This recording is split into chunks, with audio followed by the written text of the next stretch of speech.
Welcome. Thank you. I'm Shoto. I'm the Sukansu and the Shisui here at SokukoJi Buddhist Monastery, which means I help keep things going, trying to help with the programming and the property upkeep here. I just want to invite anyone who finds value in these teachings to please participate either by joining us for the Dharma talks from either Sokuzan or his monks, his students. Join us for any of the book studies throughout the week, even just one time throughout the week would be great to see you in our Zendo or to join us online. We could really use your help with your practice, joining us, and also financially to help us keep the programming going here. So thank you very much.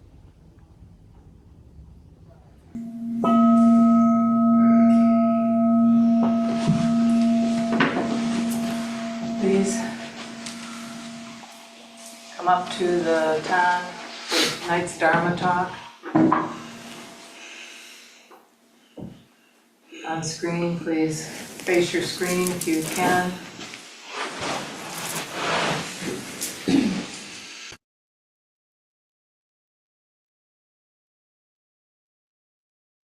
Happy Halloween, everyone. You can see who's not entertaining trick-or-treaters. Is your porch light off?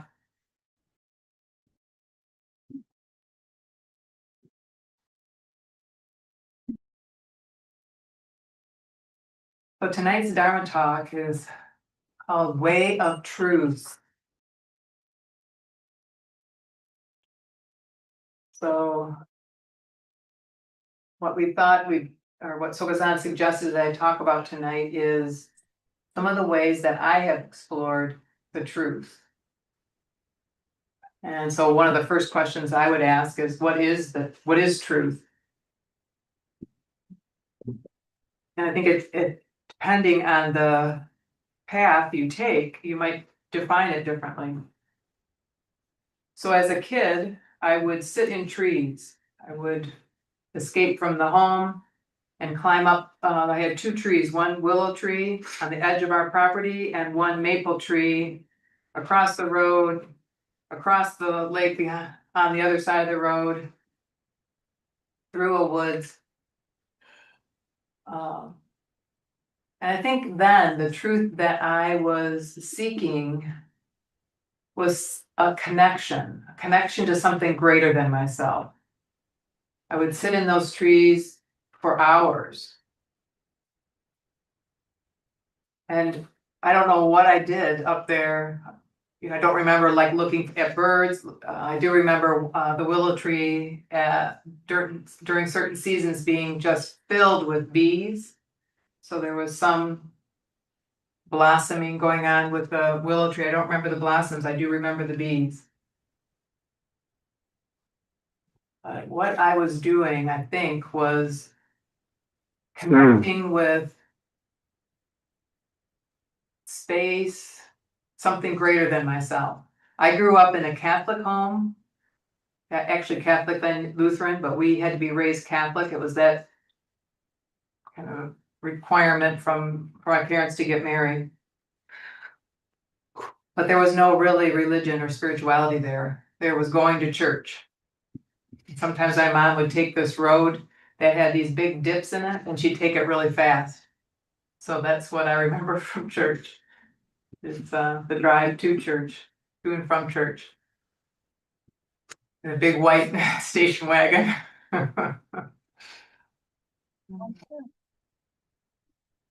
So, Deb, you're unmuted, just FYI.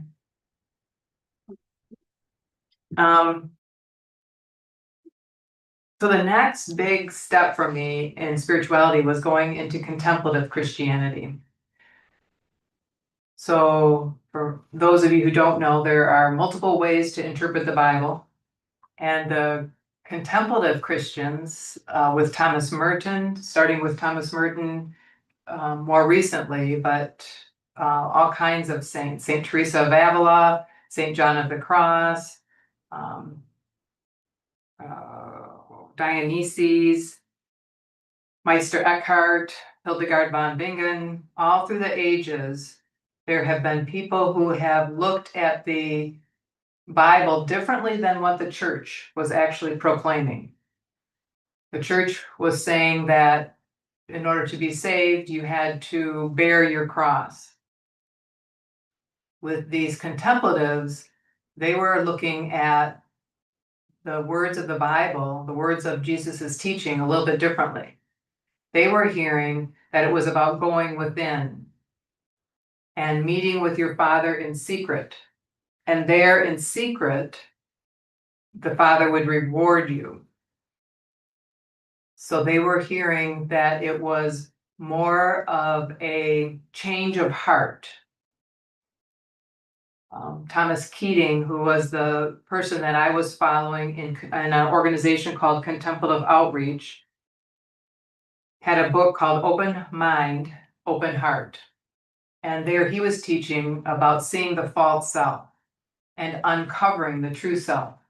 He would use this image of a tell in the desert in the Persian countries where the desert covers towns. You could, dig down for hundreds of feet into the ground, and you would find town after town after town. So that would be the image that he used, was to go through all these layers of false self to get to the true self. And the way to do that would be to pray and to meditate. The meditation there was centering prayer. And centering prayer was eyes closed and sit. There was no real definition of how to sit. It was just sitting still and to have an intention to be open to the presence and action of God. So that was your intention. That was the intention that centering prayer gave you, being open to the presence and action of God within. And where Thomas Keating was going towards the end of his life, I was in that group for 20, 25 years. And where he was going, where he ended up, was a place where he couldn't publish it because he was within the Catholic Church. Thomas Keating, if you're not familiar with him, same as Thomas Merton, they were Capuchins. They were not Capuchins, they were Trappist monks, Cistercians. And they would be part of a diocese. So where Thomas Keating was out in Snowmass, Colorado. He had a very wealthy father who had two sons. His half of the what he inherited helped him buy the entire Snowmass Valley. So where Snowmass, Colorado is right now is not actually in Snowmass, the Snowmass Valley. So something like 8,500 hectares, however you say that word. He bought the entire valley, so you could be in this valley where a St. Benedict's monastery was built and a whole retreat center was built. And you could just look all around, and all those mountains were within this St. Benedict's monastery land.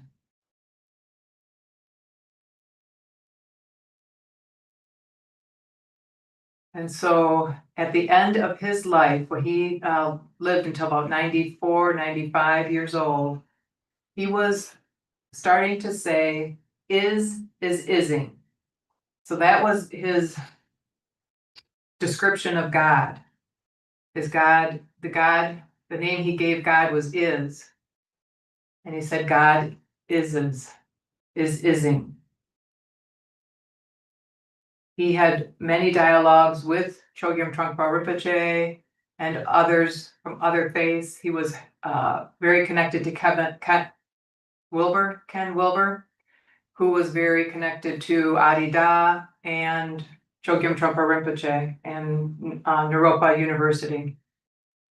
So there was some dialogue going back and forth. It didn't change at all the centering prayer that Thomas Keating was telling us to do as followers.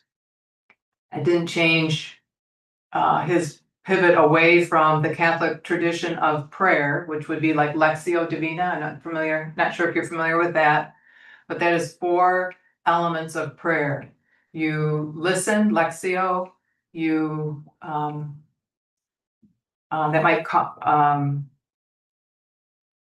encourage you to meditate, meditatio, then you would say a prayer, oratio, and then you would contemplate, you would move into contemplation, contemplatio. So it was a 4-stage prayer, and then that contemplatio was actually what would then become centering prayer. So all of this is documented on the Catholic Church's website, but this was all pre-Reformation, pre Islam incursion. It was all part of the maybe like the 300 to 800 years after Jesus. All that was developed, and it's quite extensive. How to pray, when to pray. There's a catechism, an extensive catechism on the Vatican website that was developed many, over 1,000 years ago. So that was a group that I was part of. That is the truth that I was looking for. I guess I would name that truth as connecting with the divine. And in later years, I think Thomas Keating would say being divine. And that was not uncommon for, we've got insulin pump, not trying to talk to the insulin detector, insulin need detector, CGM, and it's not. So we're gonna hear this. I don't know if you can hear it on Zoom, maybe not, because it's on auto. Yeah. So we'll be hearing it here.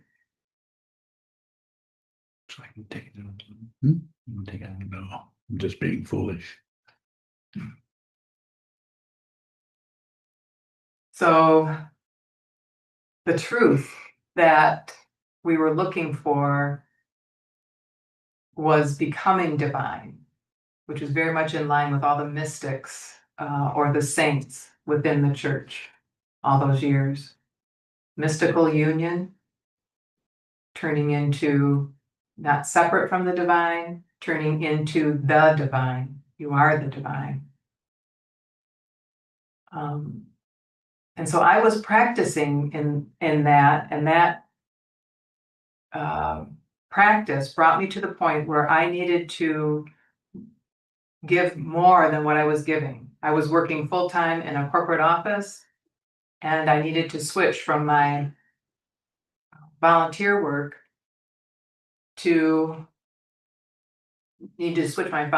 with my career. And so I quit in 2008, quit that job, and went to try to find a job in the nonprofit sector where I could help those who needed help. And it was at an economic collapse, time of economic collapse, and so that did not work. So I went back to school. I went to divinity school, 3 years in Catholic Theological Union, and then they had this dual degree program, which was with social work. So I did a 5-year program with social work and divinity. And the social work is another way looking at truth. What is truth in the therapeutic, in the psychological world? Is that mental health? Is that happiness? Is that purpose? There were, whoever comes into therapy, they can define what the truth is, but it was more very mundane truth. That there was something to be gained by having cognitive health, emotional health, spiritual health, biopsychosocial spiritual is what they would call the human dynamic, and have that at an equilibrium or happiness. Might be what many people would be looking for: happiness, peace, equanimity. And so the truth there was intriguing in that you learned a lot about how our brains work with our bodies. Learned about the hormone system, learned about the vagus nerve, some sympathetic, parasympathetic nervous system, and how that how we operate biologically. Learned about how that is formed, how it can be formed environmentally, biologically, and through personality. So we can be, for example, super sensitive to pain, or we can be super unsensitive to pain.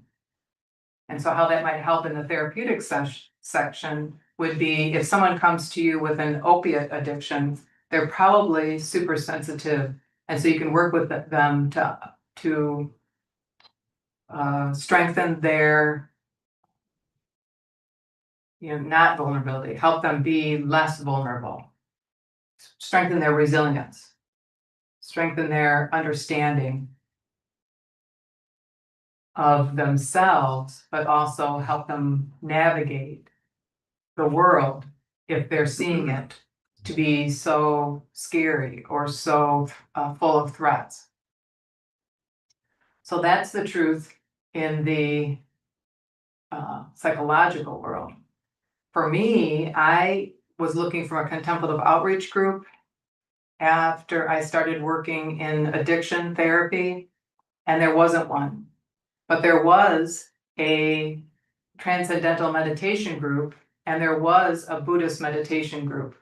And I joined both of those and began to practice the way SokukoJi, because it was actually one of them, both of them actually were influenced heavily by SokukoJi's teaching and by people that were following him, were his Sangha members. And there, the truth morphed yet again. It never occurred to me that what I was seeing was the relative, and that there was an ultimate, there was a relationship between this ultimate and relative truth.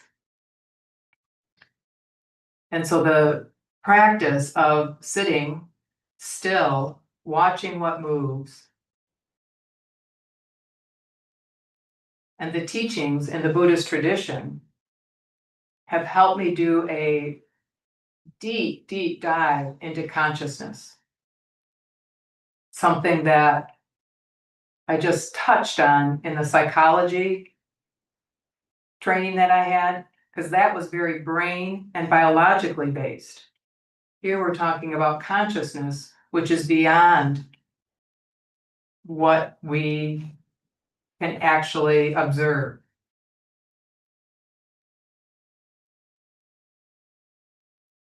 So ways of truth. Here, for me, I've found yet again, I would have to say, what my truth is. And my truth here is to be with all things, be with whatever arises, see what arises, and see how I reject it, grab a hold of it, or ignore it. And that awareness over and over and over again, strengthening all that awareness, strengthening my awareness, helps me see beyond all my preconceptions, beyond my biological responses, beyond my emotional responses, beyond my cognitive responses. And at the same time, all these teachings say that's not separate. So I'm continuing to, and maybe we'll have a new truth down the road, but I just wanted to kind of bring up that there are so many different ways to find truth. I've explored several of them pretty deeply, and I am inspired, excited by all there is to see and be with the Buddhist tradition. I think I talked long enough. SokukoJi. So I appreciate all of you've said, and as I was very interested in hearing how those came together for you and the differences. And so I have a question. For instance, in the Buddhist tradition, there's death comes without warning. The spot will be a corpse. Lots of emphasis on impermanence and as contemplation of skeletons and so on in a charnel ground or a burial area or a graveyard. Actually, trying to recall that and be very, very aware of that. And I know you would know a lot more about this, but I know one of the practices in the Catholic tradition is the memento mori, which I'm sure you know about. Contemplation of death, remembering death. Okay, so that's something and that would be actually looking at skulls and looking at skeletons and contemplating those. And that was happening, I think, in the could be off on this 15th, 16th century before the Reformation, that kind of. The catacombs. And the catacombs, yes, catacombs, yes, thank you. And so then also there's some other things that are like reminders, like one of the, we have lots of reminders in our tradition given to us by all kinds of teachers. And one of them that comes out of the Catholic tradition, I don't remember what it's called, but it's like, there's 4 of them, and it is death, judgment, heaven and hell. Do you remember that one? There's a name for that, but that's one of the things that that is focused on, probably not just in Catholicism, but other places. Can you bring any connections together in that area? And by the way, this is my pod, not the thing I threw down there. It was not connected to what's making the sound, so apologize. This pod is where the insulin is Yeah, coming the into. insulin pumps is speaking to me in a foreign language. Please go ahead and respond to that if you can. Thank you. Well, it's interesting with all the study that I've done. I am a spiritual director in the contemplative tradition, which was about 3 years of studying the saints. And there was a little bit about what you're talking there, but not any emphasis of any of the saints or teachers that I was exposed to in the Dominican community. So the Dominican is a women and men's community, and their Dominicans are a religious order that train teachers. They're all about training new teachers, and that's what that order is about. So I did not hear anything in that training, anything in the contemplative outreach. I was part of the administration of that and attended several week-long trainings with that group.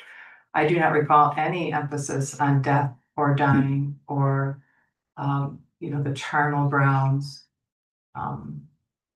And then, of course, in the actual church itself, there was nothing. Are there any other connections between your study Buddhism and your pretty extensive study of spiritual path in the Christian tradition? I think there's an emphasis in the contemplative tradition and the Buddhist tradition. It wasn't hard for me to switch over because of the focus on the practice being meditation, a different kind of meditation, but meditation.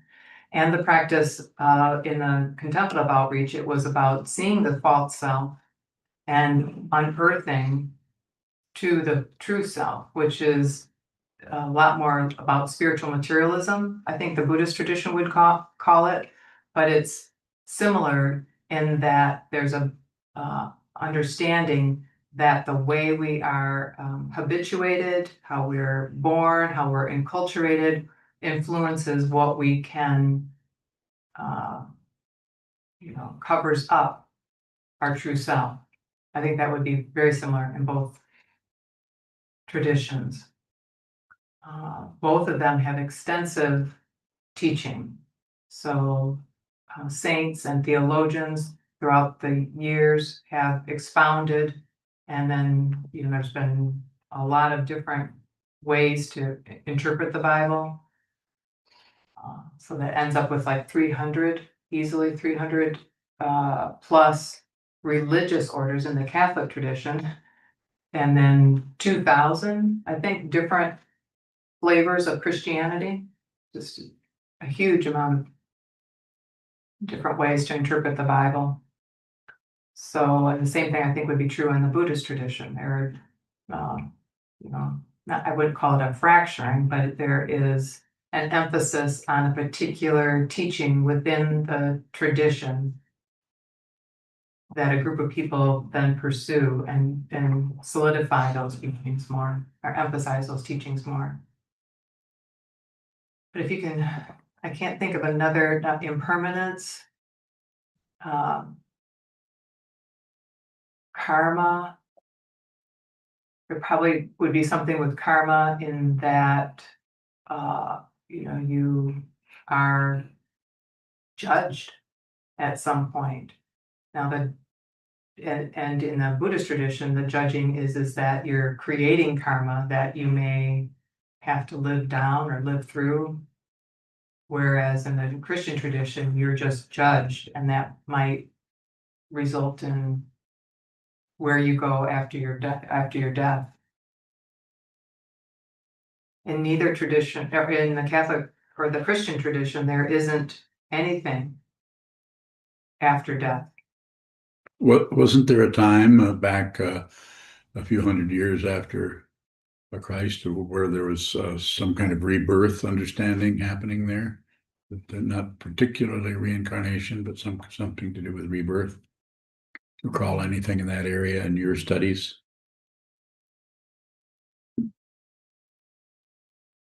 In the Protestant tradition, there's the born again, where it's more of a belief. You are taking on complete relationship. You have given yourself over to Jesus, and you're going to follow Jesus completely.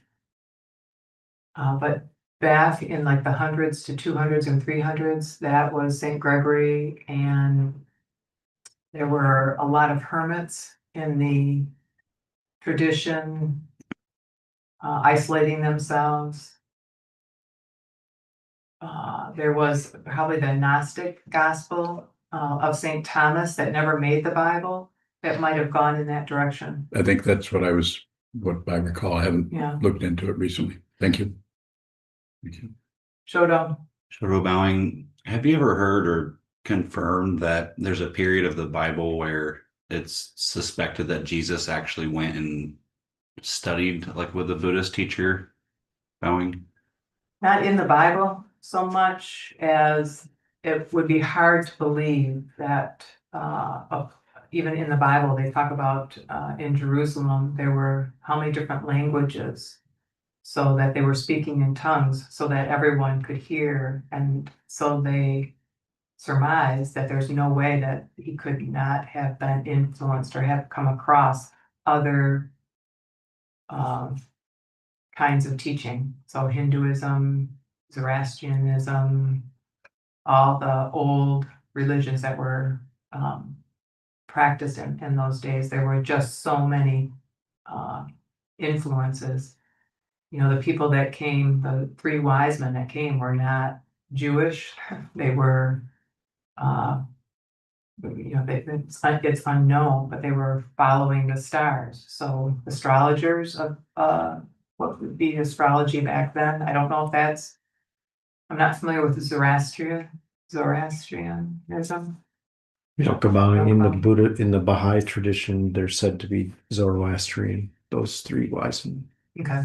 But that's And I don't know why, but I yeah. kind of linked them, so that might be why. Yeah. Shodo bowing. I'm thinking of how Sokuzan says it's the intention to see the truth that's important.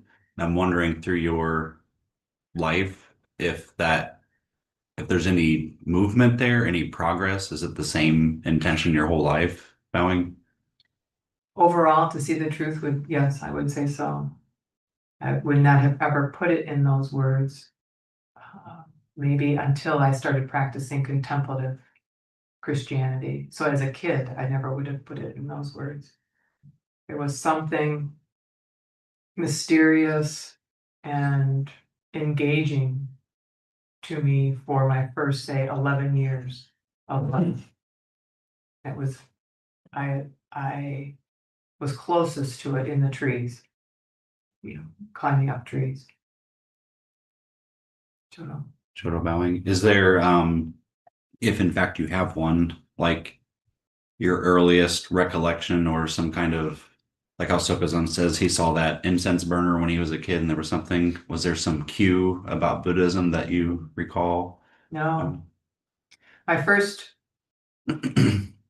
tangible Buddhist connection was in contemplative outreach. We would have people, because of the link with Ken Wilber and Chogyam Trungpa Rinpoche, people would come to Snowmass, Buddhists would come to Snowmass and practice with us. So we would have these 10-day retreats, and it was in an absolutely gorgeous spot in the world, and we would be sitting for 9 hours a day. So as a Buddhist, you would be able to come in there, and we did the centering prayer in those retreats. It was sitting for 20 minutes, walking for 10, sitting for 20, walking for 10. So that's interesting. I never knew that there was that tradition in the Zen world. Soka Who was the person who set up the 10-day period? That would have been Thomas Keating. There were a couple of monks in the Cistercian order, I can't remember, that actually developed the idea of centering prayer. But Thomas Keating was the one that took it over. He was the prior of St. Benedict's and the prior of the gentleman who actually developed centering prayer. I cannot remember his name right now. Elena. Elena Bowing. I've heard a lot of faiths like Christianity be compared as a linear path versus Buddhism, which is a circular path. Do you resonate with truth being more circular versus linear? I would say you are correct that Christianity probably would say that it's more linear, and in contemplative tradition, you were improving by seeing through your false self and seeing your true self more. So that was very much linear, I would say. It was also just completely male, so very hierarchical. Just that box and linear and lines. In the Buddhist tradition, I see no reference points. So I don't see, as you go down the path, it may look like, because we're enculturated to believe that there is a progression, there are stages. And in some Buddhist teachings they talk about stages and levels. But for me, it's more about giving all of that up. So there are no reference points. So I wouldn't say it's circular or linear. It is letting, so because I would say don't say letting go, but you're I don't know, you're expanding your world beyond what you may have conceived it to be. Your thoughts, your perception too. These are not my thoughts. These are not my, it's nothing is me. So Elena Bowing, and something about that resonates as more deeply true in you. yes. Yes, the Buddhist tradition, just in the teachings and Sokuzan's teaching is just crazy powerful to me. So, do you believe, or do you just resonate, or do you give it the benefit of the doubt? Yes, especially when it seems to fly in the face of conventional truth, that really, really resonates. And I can't think of an example right now. Elena Bowing, Sokuzan says that karma is circular and the rotation of life and death is still circular. So how do you compare that circularity versus the vastness of consciousness, Valley?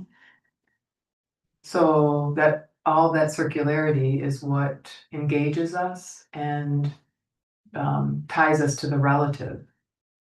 So looking beyond all of that and seeing that that is not separate from ultimate, and seeing that it's not actually happening, it's a dream, it's an illusion.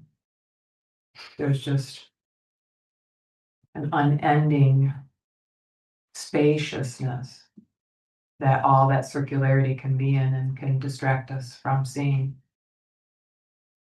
Elena bowing. So then you would say that the relative path of Buddhism is circular and the relative path of Christianity is linear, but the absolute path of Buddhism is consciousness. Thank you, bowing. And I would say the same thing with Christianity. The absolute path is divinity, and there's no separation. In that divinity, you are the divine. And they didn't use the word expression of divine. You are divine. Anyone online? Question?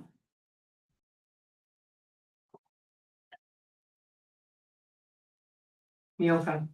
Yoka bowing in the beginning you used beyond a lot, like there was some, I don't remember how you used it, but what is beyond about this practice versus what you were doing previously?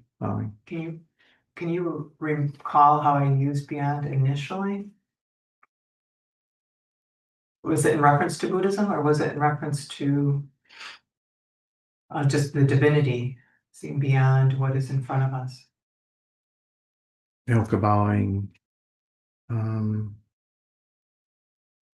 it seemed like my interpretation of what was being said was that something about this past turned out to be deeper, or yeah, you used the word beyond, or it was beyond your something. I also remember you saying that in your contemplative sitting, you weren't able to kind of get out of, I don't remember what it was. It was one little, like, seemed like logic or the relative, like you weren't able to, you just were studying, but there wasn't anything, like the absolute part wasn't available or something. And then at some point you were able to go beyond, or something was beyond that, so that it was looking at the absolute more somehow. Yeah. So what was it that was the beyond part, Well, the way I'd want or to is? respond to that is that about every 6 months to a year, I have this experience where I'm like, basically, oh shit, I thought this and it's absolutely greater than that, or there's something to see beyond that, that it, like I'm waking up to how limited my conception, so Kazan tells me that how conceptual I am. So the concepts I've had, almost like a, I don't know, like a cicada, you're shedding the shell. And so that's been true my entire life, that I over and over and over again am waking up to a truer truth, maybe. But with another way I would answer that is that I had no idea of the depth and wealth of teaching of consciousness that there was in the Buddhist tradition. I had no awareness of that whatsoever. Not even in any of my reading of Ken Wilber, integral psychology, some of his books. I had never grokked that there was such a thing as consciousness. It was God, the divine, and the word wasn't mundane, but it was, you know, physical. Yokobai, is there sometimes I think of God as consciousness or consciousness as those could be used interchangeably. Is there an interpretation in contemplative traditions that looks like they're looking at God as consciousness? There might be, but I didn't hear that, see that, understand that. So that teaching may have been there. And like I said, with where Thomas Keating was at like 90, his talks were about ising. So, he was seeing something that I was not able to hear, understand at that time. But I just was never exposed to the idea of consciousness. Yokobai, what would you say the ising is now? Has that become any more clear, or has anything started to resonate about that?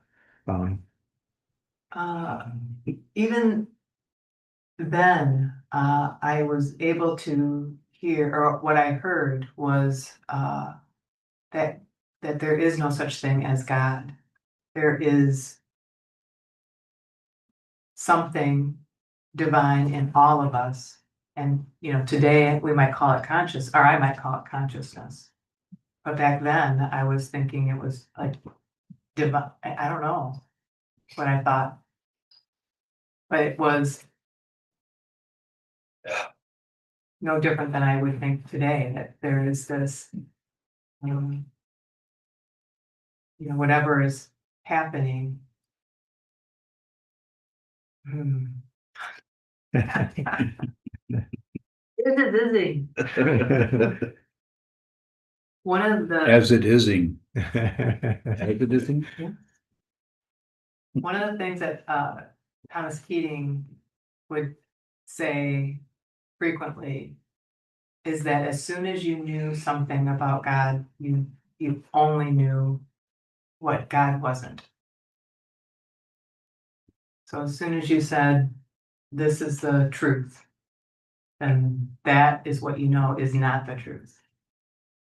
Do you think that the ancient teaching of the Upanishads, neti, neti, neti, not this, not this, not this, it's a negative way of, so that's kind of what Thomas Keating was approaching, perhaps.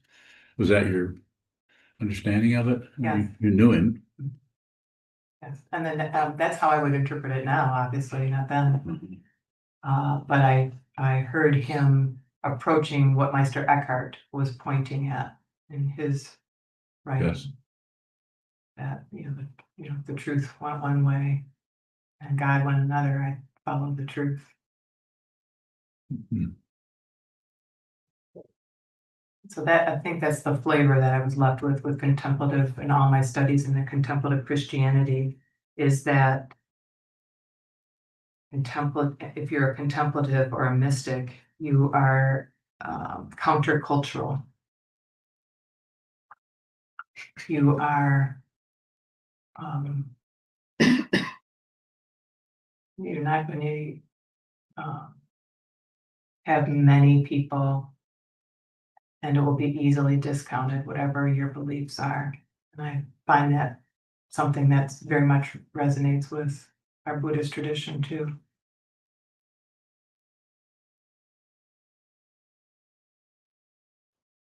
Oh, Jishin. Bowing. Are contemplative traditions considered to be the same as mysticism?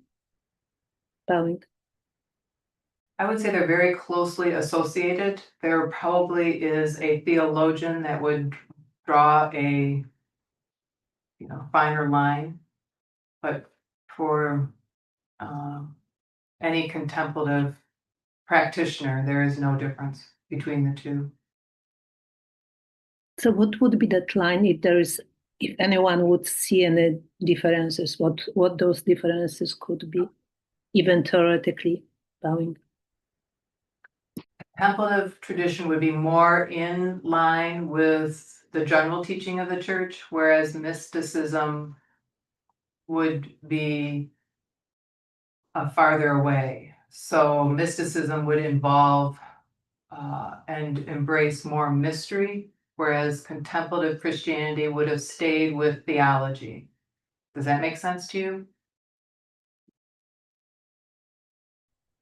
I don't know what is meant by mystery in that language. Is theology something like catechism is you use the word catechism, I believe. So is theology the same as catechism in the Catholic Church? Not the same. It would be different. Maybe if we could use the word mystery, is that you're going off script. So theology is on script. You're still in conversation with the teachings and with other teachers and with the history. Whereas mysticism, you are following your heart. Your, it's your experience. And so you would be going off script and you wouldn't necessarily be in conversation with a theologian, although you might. But most mystics are having their own relationship with Jesus, God, the Spirit, whatever manifestation they're connected to. And they are writing about it. And the way they write about it is convinces others that it is a true experience. So there's some sort of recognition in the church that of mystics that may not happen in their lifetime, but may eventually happen. Most mystics are killed, murdered, suppressed in some way because they're so far out ahead of where the teachings are at that point in time.